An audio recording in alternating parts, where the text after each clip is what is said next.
tous, merci d'être avec nous pour cette première édition complète de la soirée. Sur Al-Oula, voici les titres de l'actualité. Mouvement dans les rangs des agents d'autorité, cela concerne 1574 personnes en exécution des hautes instructions de Sa Majesté le Roi pour la prise des mesures nécessaires en vue d'une meilleure efficacité. Moment très attendu par les futurs bacheliers, les résultats de la session ordinaire s'affichent. Un peu plus de 187 000 candidats ont décroché le précieux sésame avec un taux de réussite de 57%. Les férus de la bonne musique se rassemblent encore une fois à Rabat pour le deuxième plus grand rendez-vous culturel de la planète, le festival Mawazine Rythme du Monde. Une 17e édition tout aussi survoltée et c'est le Qaïsar de la chanson arabe Kadem Seher qui a ouvert le bal hier au Théâtre National Mohamed V. Coopération parlementaire Maroc-France, les instances législatives des deux pays se réunissent à Rabat pour le 3e forum mixte parlementaire. Plusieurs questions d'extrême importance pour les deux partenaires sont évoquées. Avant le développement de ces titres, Sa Majesté le Roi Mohamed VI a adressé un message de condoléances aux membres de la famille de feu l'artiste peintre Hassan Glaoui. En cette douloureuse circonstance, le souverain exprime aux membres de la famille, aux amis et admirateurs du défunt ses vives condoléances et sa sincère compassion suite à la perte, je cite, de l'un des pionniers et fondateurs des arts plastiques contemporains au Maroc, ayant contribué à l'émergence de cet art dans le royaume et qui a laissé derrière lui un héritage artistique riche et exemplaire, reconnu à l'échelle internationale et suscitant une grande admiration et estime au Maroc et à l'étranger. Fin de citation. Le ministère de l'Intérieur entreprend un mouvement dans les rangs des agents d'autorité. Cela concerne 1574 agents en exécution des hautes instructions de Sa Majesté le Roi Mohamed VI pour la prise de mesures nécessaires en vue d'une meilleure efficacité et une rationalisation des ressources humaines. Mohamed Elishkar.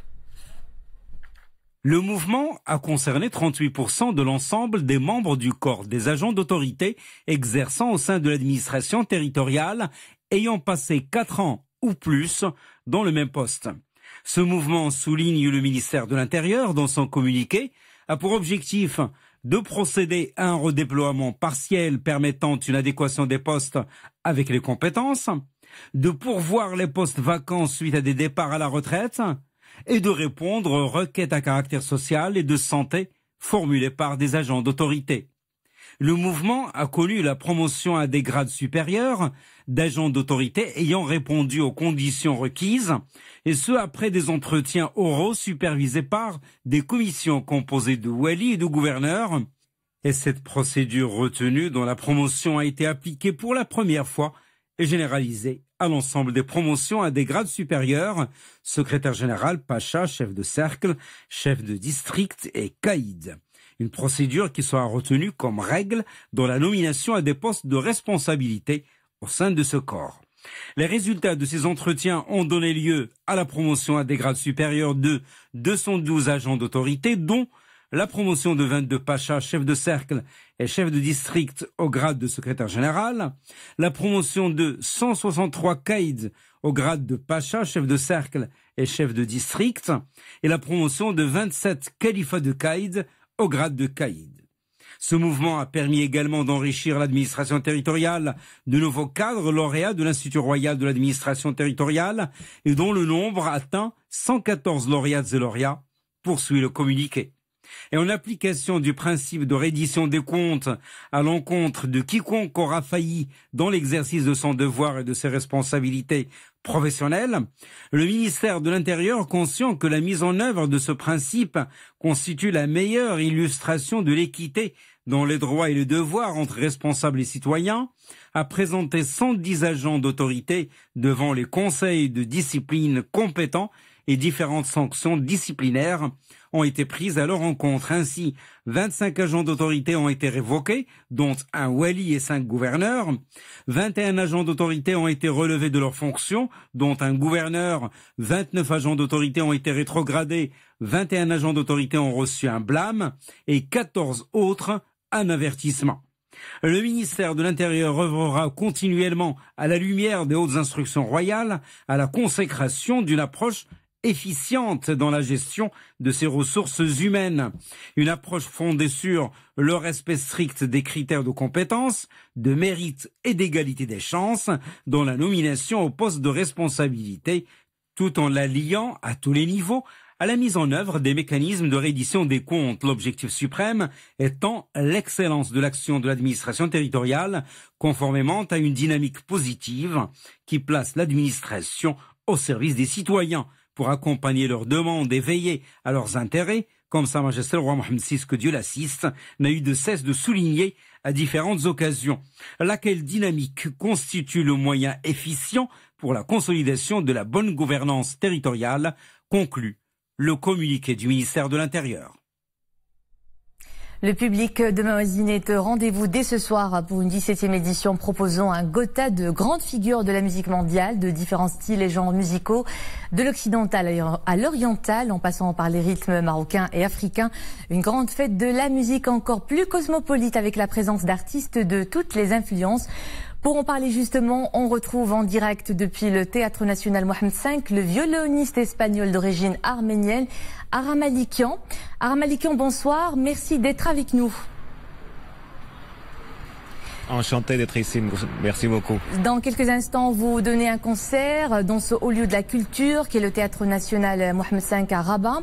Vous êtes né au Liban, vous êtes d'origine arménienne et vous vivez en Espagne. Vous êtes l'incarnation même de l'artiste cosmopolite.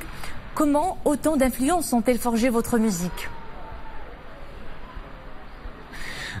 Tous les voyages, tous les cultures, tous les pays où j'ai eu la chance de passer m'ont inspiré pour la musique que je fais maintenant. Donc aujourd'hui, le concert sera un peu le résultat de tous mes voyages, tous mes intérêts et tous les amours que j'ai pour les cultures du monde. Vous situez votre art en le nommant l'incrédible histoire du violon. Rapprochez-nous un peu plus de cette définition. Dans ce concert-là, je raconte à travers la musique l'histoire de mon violon. C'est un violon qui a une histoire assez particulière. Il appartenait à mon grand-père qui est né en Arménie. Après, il a voyagé au Liban et après, j'ai voyagé moi avec ce violon un peu par tout le monde. Donc, je raconte musicalement toutes les musiques que ce violon a pu jouer, ce violon a pu vécu. Et ça, pues, il y a de la musique du classique, de Bach, Mozart, Paganini, jusqu'à Led Zeppelin, Jimi Hendrix, Radiohead, Paco Lucia et quelques compositions propres aussi. Aram Malikian, Mawazine-vous, quel regard portez-vous sur ce festival international dont les maîtres mots peuvent être pluralité, diversité et tolérance? Je rappelle que c'est votre première participation à ce festival. Absolument, je suis très très ému, très content, très émotionné d'être ici à Rabat dans ce festival qui est l'un des meilleurs festivals au monde. Pour première fois, je suis ici, donc je suis je suis impatient de commencer le concert, ça commencera dans 20 minutes. Je suis très content. Aram Malikian, je rappelle que vous vous produisez dans seulement quelques instants au Théâtre National Mohammed V pour cette 17e édition de Mawazine. Merci encore une fois d'avoir répondu à notre invitation et bon spectacle. Là, le public inconditionnel de Mawazine est donc au rendez-vous dès ce soir pour cette 17e édition avec des têtes d'affiche comme le Qaïsal de la chanson arabe Kadem Sahir, la star adulée renoue avec cette grande manifestation ce soir sur la scène Nahda. Mais c'est en effet hier qu'il a ouvert le bal au Théâtre National Mohammed V avec un concert au relent intimiste. Nisri El Hamdabi revient pour nous sur une soirée mémorable.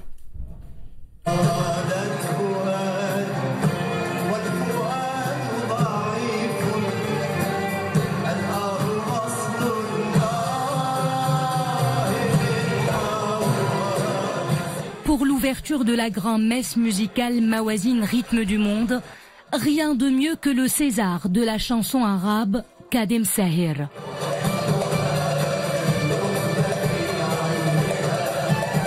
L'artiste irakien a chanté son répertoire romantique et a enchanté un public venu spécialement s'abreuver d'un art qui respire la poésie.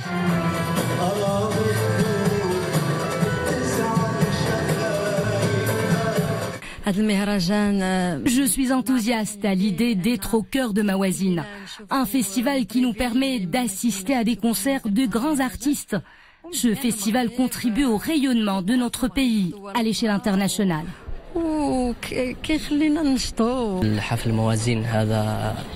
Le festival Mawazine est très apprécié dans nos sociétés arabes. Le Maroc a été précurseur dans le lancement d'un tel grand rendez-vous artistique au niveau du monde arabe. Il vient enrichir notre culture. Nous sommes tous appelés à venir assister aux différents concerts proposés par ce festival d'envergure.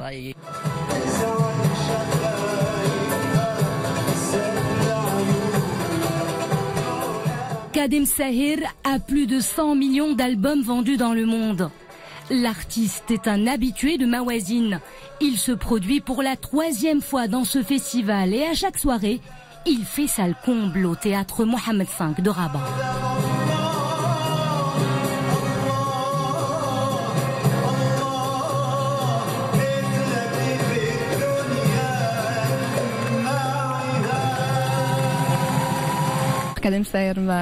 Un concert de Kadem Sahir, ça ne se rate sous aucun prétexte.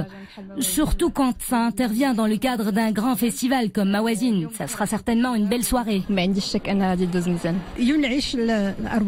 de Kadem Sahir exalte l'âme.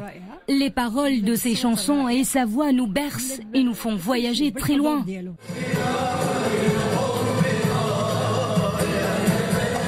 Si vous l'avez raté hier au théâtre Mohamed V, vous pouvez toujours vous rattraper.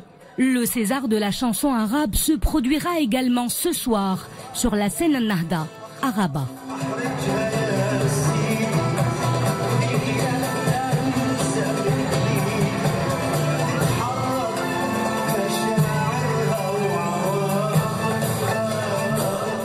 Et à 22h, le musicien, arrangeur et producteur de musique ghanéen Ebo Tyler sera sur la scène africaine au Bourg-et-Greg et sur la scène internationale au LM Suissi, scène de tous les gigantissimes. Le DJ néerlandais Martin Garrix offrira un spectacle psychédélique aux festivaliers.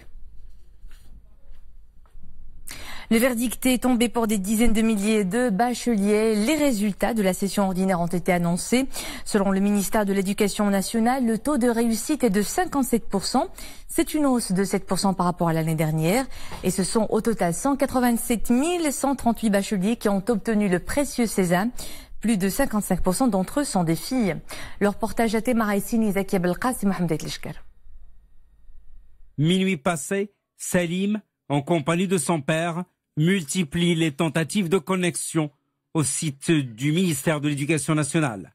Le portail est saturé par les demandes de connexion émanant de dizaines de milliers d'élèves candidats au baccalauréat de toutes les régions du royaume. Le site Tawjih nous informe que les résultats seront diffusés sur le portail du ministère à partir de minuit, mais je n'arrive pas à me connecter.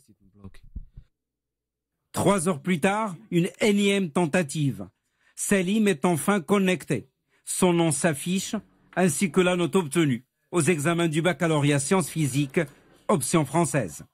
Une note plus que satisfaisante. Pour les élèves comme pour les parents, la note obtenue au baccalauréat conditionne dans une certaine mesure l'avenir estudiantin de l'élève.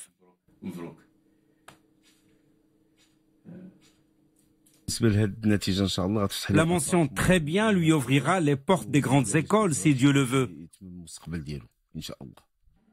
Cette année, le taux de réussite enregistré au baccalauréat dépasse les 57%, soit 7 points de plus que l'année dernière. Et près de 50% des nouveaux bacheliers ont décroché le fameux sésame avec mention. La moyenne la plus élevée a été de 19,44 sur 20. Branche sciences physiques, option française, au niveau de l'académie régionale Marrakech-Safi. La session de rattrapage aura lieu les 10, 11 et 12, ainsi que le 13 juillet prochain. Rabat et Paris renforcent leur coopération parlementaire. Les présidents du Sénat et de l'Assemblée nationale française sont en visite au Maroc. À leur agenda, des entretiens avec le chef du gouvernement. Gérard Larcher et François de Rugy ont notamment évoqué la situation des entreprises françaises, les perspectives prometteuses de développement des échanges économiques, mais aussi les actions conjointes de la France et du Maroc en Afrique. Les deux responsables français prennent également part à la 3e édition du Forum parlementaire qui a rassemblé les 4 assemblées des deux pays. C'est donc la 3e édition de ce forum tenu aujourd'hui à Rabat. Cette édition a porté sur plusieurs questions d'extrême importance pour les deux partenaires. La stabilité, la migration, la mobilité, la coopération économique et les nouvelles méthodes de coopération pour un développement durable en Afrique. Soad Anachet. Le Maroc et la France fortement engagés dans le développement et la stabilité du continent africain. Une conviction partagée par les parlements des deux pays, liés du reste par des relations denses et exceptionnelles. Le Maroc assure un rôle de premier plan en jetant les bases d'un véritable partenariat euro-africain, se félicite la partie française. Ce forum constitue un espace commun de concertation et de réflexion aux multiples défis, dont la question migratoire. Nos deux pays sont confrontés à cette question de diverses façons depuis longtemps et maintenant peut-être le Maroc se retrouve dans une situation comparable à la France sur le fait d'être à la fois un pays de transit et un pays aussi de destination et donc d'accueil des migrants qui viennent principalement évidemment d'Afrique. Nous pensons qu'il faut absolument rechercher une gestion commune de cette question. Croyant fermement aux vertus du co-développement sud-sud et nord-sud, les deux parties ont convenu de la nécessité d'explorer de nouveaux horizons, de nouvelles perspectives dans une vision pour une coopération tripartite entre le Maroc, la France et l'Afrique. Nous savons que s'il n'y a pas de co-développement, nous ne traiterons pas sur le fond les questions des migrations de population, car Sa Majesté a raison, 4 migrants sur 5 sont à l'intérieur de l'Afrique. Mais en même temps, cette réalité, il nous faut la traiter. Autant de valeurs humaines en partage et de visions prospectives dans un environnement marqué par des changements géopolitiques qui renforcent la détermination du Maroc et de la France d'être des acteurs actifs et constructifs sur la scène internationale. Et à Bruxelles, la commission parlementaire mixte Maroc-Union européenne tient sa 9e réunion annuelle au siège du Parlement européen. Cette réunion a fait le bilan annuel et les acquis de cet organe important pour la coopération politique entre le Maroc et ses partenaires européens. Au cœur des discussions également, l'adoption de recommandations dans le cadre du statut avancé dont bénéficie le Royaume. Nissel El Hamdaoui. Siège du Parlement européen à Bruxelles. La 9e réunion annuelle de la commission parlementaire mixte Maroc-Union européenne planche sur des thématiques portant sur la politique européenne de voisinage et sur les grands défis liés à la conjoncture actuelle. Cette réunion est l'occasion d'évaluer le travail des commissions thématiques concernant des dossiers compliqués et des défis communs comme l'immigration, la jeunesse, la sécurité, le terrorisme, le radicalisme et la coopération économique et commerciale entre le Maroc et l'Union européenne.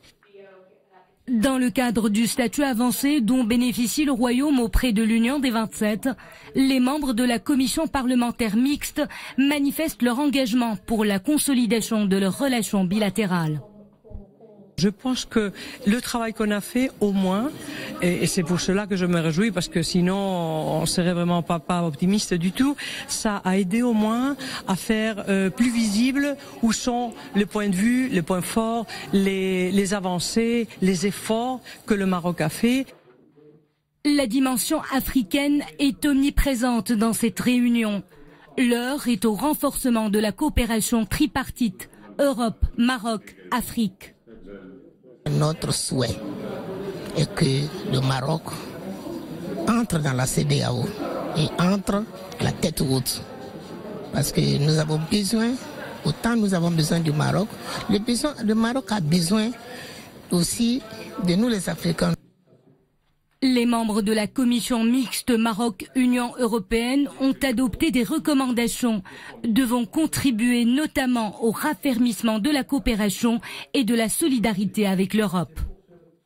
Dans le reste de l'actualité, la guerre commerciale est déclarée entre les États-Unis et l'Union européenne après l'entrée en vigueur de droits de douane additionnels en Europe sur des dizaines de produits américains. Ces nouvelles taxes se veulent la réponse des Européens aux taxes de 25% sur l'acier et de 10% sur l'aluminium imposées par Washington à la plupart des pays du monde, dont certains de ses alliés. L'étau se resserre sur la localité de Dar'a en Syrie. Les hélicoptères de l'armée syrienne ont largué ce vendredi une douzaine de barils d'explosifs dans les zones du sud-ouest du pays tenues par les rebelles. De telles armes n'avaient pas été employées depuis un an dans le conflit et l'artillerie était jusqu'ici privilégiée pour mener l'offensive lancée récemment dans la région de Dar'a que le président Bachar al-Assad a promis de reprendre. Les forces gouvernementales cherchent en priorité à s'emparer d'Al-Harak et de Bousra al-Harir. Nouvelle opération de sauvetage en Méditerranée où les gardes-côtes italiens ont secouru des dizaines de migrants. Sur ces drames successifs, le Haut-Commissariat aux réfugiés tire la sonnette d'alarme. Depuis le début de l'année, plus d'1 millier de personnes ont péri en Méditerranée. Le HCR se dit consterné par le nombre croissant de réfugiés et de migrants qui perdent la vie en mer et appelle à une action internationale urgente pour renforcer les efforts de sauvetage de tous les acteurs compétents. La fête de la musique continue. Nous allons cette fois-ci à Oujda qui vibre elle aussi au rythme festif. À cette occasion, la capitale de l'Oriental met en avant les jeunes apprentis de musique qui se sont produits en concert, une activité qu'ils entreprennent au fil de l'année grâce à l'appui des associations de la place. Rachid Latabi et Monia Marouche.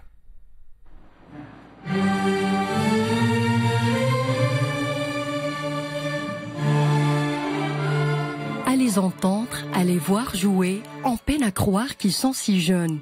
Ils ont l'assurance de grands musiciens en reprenant l'hymne national. 14 ans à peine, Meriem est violoncelliste et a déjà beaucoup d'expérience. C'est toute la vie pour moi.